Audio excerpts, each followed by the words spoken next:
down the hammer and pick up the pencil. You're about to listen to the Savvy Radio Show.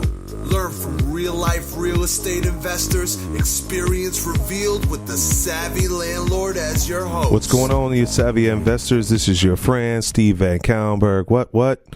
Your boy, your people, your friend, your mentor, somebody in the airwaves. It's got mad love for you. That's right. That's your boy, Steve VanCauwenbergh. And today, we're going to talk about position yourself as an expert in your area, in your market, in your world, wherever. And how do you do that? Well, to be a host. Yep, host a meetup. That's the concept today. And if you really want deals, people ask me, how do you get deals? No, because you get deals because you're the savvy somebody or savvy landlord and that you wrote a book. And that's why life is so easy and grand. Well, that is not the truth. It's hard work. It's behind the scenes. And you got to be intentional about what you're doing. And so, I got a question today from a homeboy and he's like, should I be a host for a meetup, and how do I do a meetup? And my quick answer is just do it, right? Just like the church, people just started meeting together, and that was church. When two are gathered, God is there, right? If you know any kind of a biblical thing, it's like you can have church wherever you are. You can have a meetup wherever you want to be. And so you need to be a host. And wow, that's my phone in the background. Banging, banging, banging. So, well, first of all, you got to understand that there's a cost to it. And meetup costs about $10 a month, maybe more. No, I think it's like $80 every 6 months. So there's a cost to it. So you got to factor that in. And then if you may have a website, like I have an event that I do once a month, and it's called the Landlord Lunch. And what I do is I feel like I just need to give back, and I also receive at the same time. I teach a class or we go over a subject together, and it just creates a synergy. And within that, you get tons of rewards, potential deals.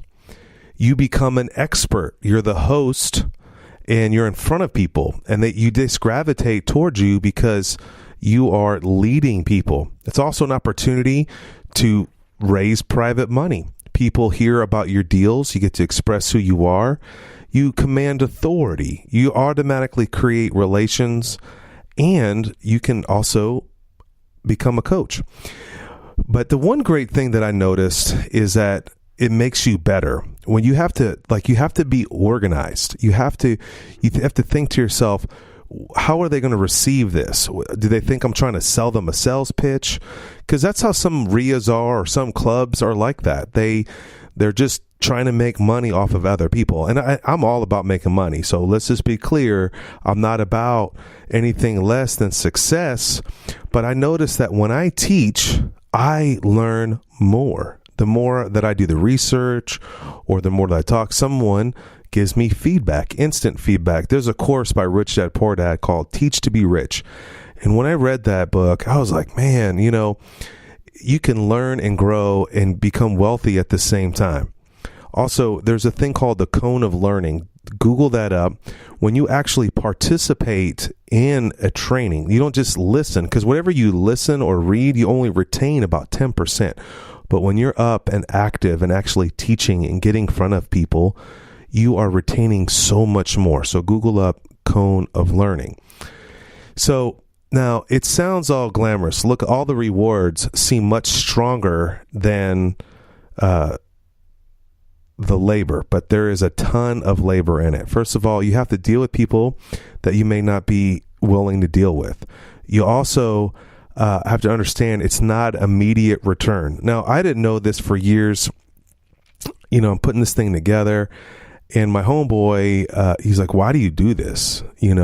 Isn't your time worth more? Well, it does seem like that from the outside. I put a lot of time, a lot of effort, a lot of preparation. There's costs. It costs money every time I receive a text message through the text platform that I use, and every time I send one out, there's a cost. There's a cost for the room.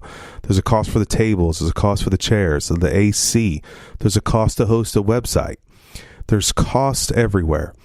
But at first, I just wanted to, get my name out there for the Savvy Landlord, but I wanted to give back because so many people have given back to me.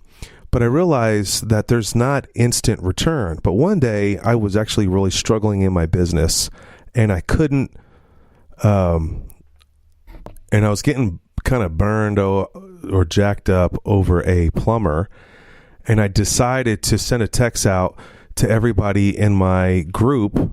At the time, I was like, listen, I'm in need. I need someone to help me with a plumber. And about 10 people text me back and sent me a great plumber. And just from that day forward, I realized that putting this event together was worth it. And so it's not easy. It takes a ton of time. And you have to ask yourself always, what's your time worth? And there's some selfish people that come to these events. I call them time suckers. They don't give, they just take. And that's just society in itself. But I believe over time, it's worth it. There's a friend of mine. He's a top wholesaler in Oklahoma City. He does this thing called the wholesale breakfast. And he's been doing it. And I'm just so proud of the guy because he just continues to grind it out. And he puts this thing together, and I would love to interview him soon and have him on here and did it work. So if you're considering being a host or doing a meetup, I say go ahead. You can never go wrong. Your net worth is equal to your network, or I said it backwards. Your network is equal to your net worth. Okay? So go out there, position yourself, be the host, be the expert, and do great things. Thanks for listening to the Savvy Radio Show. Glide online and listen to our other motivating episodes at savvyradioshow.com. Connect on Twitter at LandlordBook and always be buying assets.